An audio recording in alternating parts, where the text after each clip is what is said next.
Okay, so I'm going to do something a little bit different today. I know I haven't uploaded in several days, but I'm good. I'm fine. I'm still clean and sober. I'm doing great.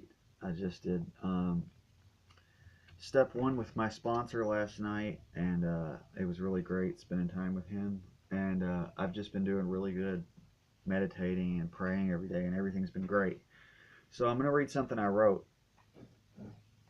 Um, and I can't edit these videos, so I'm going to have to do this in one go. And obviously, I can't make it look like I'm not reading by memorizing parts of it and then editing those together. So my inflection and everything might not be perfect, but I'm going to do the best I can reading this. So here we go. It's the problem with centrists.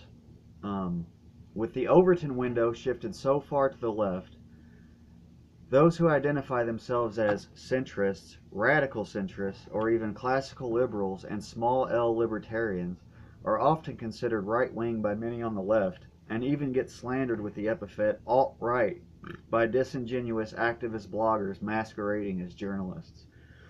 But this mislabeling, and the Overton window in general, points to the deeper issue. The problem with centrism and all similar ideologies which don't fit neatly into a box is that many centrists identify as such because they consider themselves open-minded and don't want to trap themselves in a box. Instead, they would rather look at new information as it comes and alter their stance accordingly. The fact is, I'd say the majority of people I have spoken to are economically conservative and socially liberal, and therefore they find it difficult to fit into a political group in such a polarized society where too many are willing to compromise their values in order to take aim at their side's idea of utopia. The problem, then, lies in the fact that there is pressure from these two polarized groups to choose a side, and anyone who may agree or disagree with positions on both sides is labeled a fence-sitter or worse.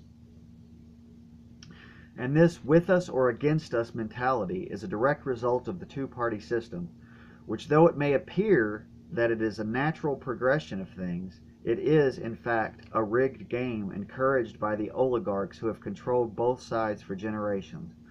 The fact that these two parties only diverge on matters primarily which serve the function of stirring up an emotional response in people has led to the vitriolic tribalism we now see prevailing society. It is on the issues where the two parties agree that the centrists should focus, for therein lies the real corruption, and points the finger towards the oligarchs who really rule over us. And many centrists do recognize this, okay? But the problem is, they focus on the finger and they don't see, or they don't want to see, the boot crushing them under the heel. So the question then becomes, who do I vote for? Do I vote my conscience, or do I vote pragmatically? First, it must be noted that it is nearly impossible to start a true grassroots movement with ambitions towards gaining any kind of significant influence at a national level. If such a movement were ever to exist, it would need to start at a local level and flourish naturally from there, which with the technology we have could happen in decades rather than generations. It would also demand a powerful leader and a lot of money to work at a national level. You can see this with the Green Party when Ralph Nader was running for president the first couple times. And back then, the Green Party looked very different than it does now, as its primary focus was to sever the hand of those oligarchs who operate with such a stifling grip on our government and its institutions. But the Green Party was co-opted by groups who have a financial motive to protect the environment. And it's also gone super liberal and social justice warrior just to try to get any votes. This last election, it just played as their only real platform was "We're not Hillary," but we are liberal. So then, who do you vote for? A true centrist must be honest enough to take a look at that Overton window objectively. What is the solution in a society drifting ever further to the left? Do you react and vote right-wing in order to try and swing the pendulum back the other way, hoping to achieve balance? Many do, and thus you end up with Donald Trump in office, who, as necessary as he might be right now, There's no denying that he's a narcissist and a buffoon. And no matter what your opinion of him, he makes clear the point that our country, at least its politics, have become a farce. He is the face of a country that has become a caricature of itself, the hero of the satire. We've become obfuscated in so many layers of irony that, like Andy Warhol said in Basquiat, who was played so perfectly by David Bowie, the late David Bowie, he said, "I can't even tell what's good anymore."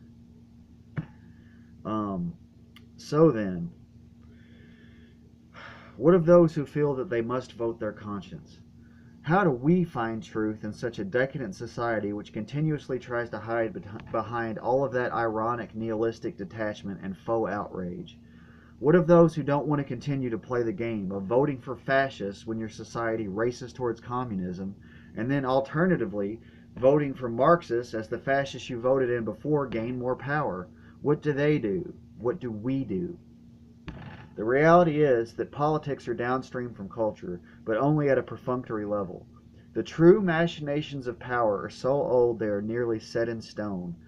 But that same stone which protects them from the sway of an ever-evolving culture also serves to isolate them and shorten their reach to the very top of the pyramid. We are the foundation. We have a choice. We can say no, today, right now. We must recognize the tools, nay, the weapons they employ against us, the media and its components, news, TV shows, pornography, movies, the censorship of dissent on social media and the promotion of the chaff, the fast food and industrial manufactured meals, every single thing which they promote and sell to you which isolates you from your peers by separating you into groups, everything they sell you that isolates you from your peers by separating you into groups or isolating you completely, cutting you off from the outside world and nature itself, making you fat and lazy, keeping your eyes glued to a device, slice of pizza in hand, as you leer at some young girl who was molested by her mother's boyfriends and only knows how to feel loved by men who exploit her for sex in one tab, and pre-order the latest video game which meets all mandatory diversity quotas but is unfinished. But that's okay.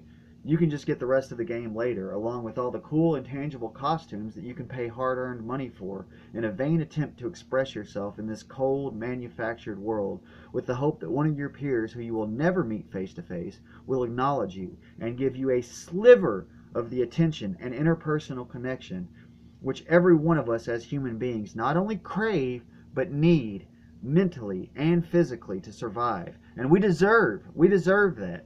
We deserve that attention, that positive attention and that interpersonal connection. We deserve it, and we need it to survive this harsh existence. In the other tab. Be sure to use my promo code, bros. Stop paying them to exploit you. Full stop. We must build the society that we want to live in from the ground up, not by trying to scream at those at the top, for they will only ignore us until we manage to irritate them enough, and then they will either silence us with some sort of sugary treat or bauble, and if that doesn't work, they'll simply swat us away. And we haven't the strength to persevere. We're too enamored with the bread and circus of video games, pornography, and superhero movies. And I'm not condemning any of these things. Let me just say that. I'm not saying these things are just terrible, okay? Everything in moderation, including moderation, okay? But the reality is, these things do serve to isolate many of us and to redirect our energies, which otherwise may be focused on developing meaningful relationships, which we could then be more willing to protect, okay? To protect the rights of not only ourselves, but other people we care about. And we do that when we develop relationships with people that are meaningful, okay? Not when we get on the internet and argue about the new Star Wars movie, okay? That is a waste of fucking time and a waste of fucking energy. It's not a waste of time and energy to watch a Star Wars movie and like it and to have a group of people that you discuss it with, but when you're spending your time fucking attacking it and you make videos every single day like people do, the so-called skeptic community and shit like that, the centrists, okay? They focus on bullshit, man, when they have nothing else to talk about and they don't have any convictions. They sit and focus on the stupidest shit that these oligarchs are pumping into your fucking brain because that's what they want you to do. They don't want you to form cohesive communities which might actually, maybe not today, but at some point in the future, maybe your children or your grandchildren will have a community large and strong enough to rise up against them. Maybe it could happen in this generation. Who knows? The real change begins with you. It begins with me. Take an honest look at those things you want in a candidate and be those things. Talk that way and walk that way. We live in a time where there are systems in place which allow our voices to be heard, which allow us to congregate despite geographical distance. We must form a community based on love and respect for other people's ideas. Real tolerance, not the superficial tolerance cultivated by clever minds who wish to appear tolerant. There is an opportunity here for real change, for us to support one another, to take care of ourselves. Stop looking to those in power who just want to exploit you. Stop turning to ideologies which prey on the insecure by promising them an identity. There is no identity outside of yourself. This is how fanaticism is born. People who don't know who they are and have no identity and have no ties to their culture and have no ties to their family history or their immediate family, have no family of their own. They attach themselves to an ideology and they become fanatics. They become zealots. Even the atheists are like this. There's the skeptic atheist community are zealous in their beliefs. And there's no reason not to be open-minded and loving. You have to get to know yourself. Take a real honest look at yourself and what you want. Discover who you are on this journey. Be what you say you stand for. Ignore the critics who say it can't be done and begin today. Don't just consume, create. Voting on the national level especially is a charade. I'm not saying you shouldn't stand up for what you believe in. You should. Just don't settle for the lesser of two evils. Start with you. Start with your family and friends. Start with your community. Be open-minded and listen. Find common ground. Create that community if you have to. Just don't give up. I love you all.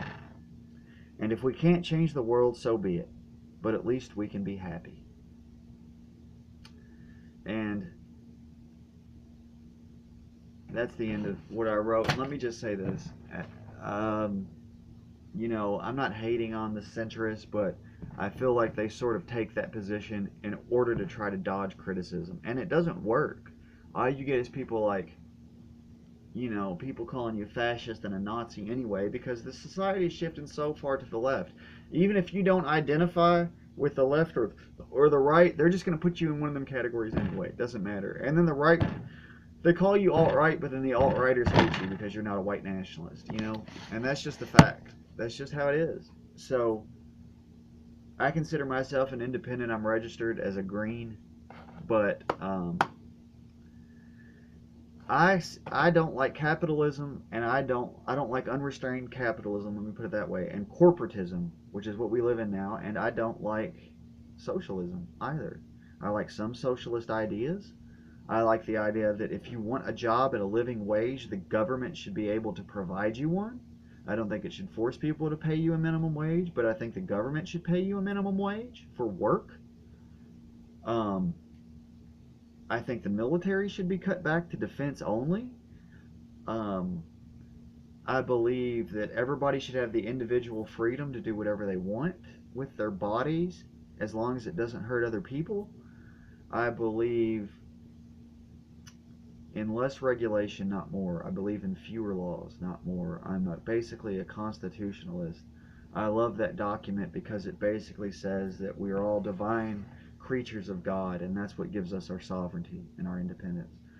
So I know this video didn't have a lot to do with recovery, but it does, because I'm showing you me and how I've grown and where I'm at. And so today I can sit and write something like this and get it out of my mind and off my chest, when before I wouldn't have been doing anything but getting drunk and getting high. So it's a real privilege, and it's an honor to be able to share this and communicate with you all, and I do love you all, and I would really like to form a community of open-minded people who believe like I do. If you agree with the things I've said, please let me know. Please let me know. And I would really love to make contact with some of you and really try to form a community, and I mean that from the bottom of my heart, and I'll answer all comments, and I really am willing to dialogue with anybody. Even if you disagree with me, I'm willing to dialogue with you. So I love you all, and that's all I have for today. And I will really try to make a video every day and upload it. But I've just been super involved with my recovery and my progress. Just my progress as a human being. But this is important to me, uploading these videos on this channel. And so I'm going to continue to do that. And I love you, and I will talk to you all later.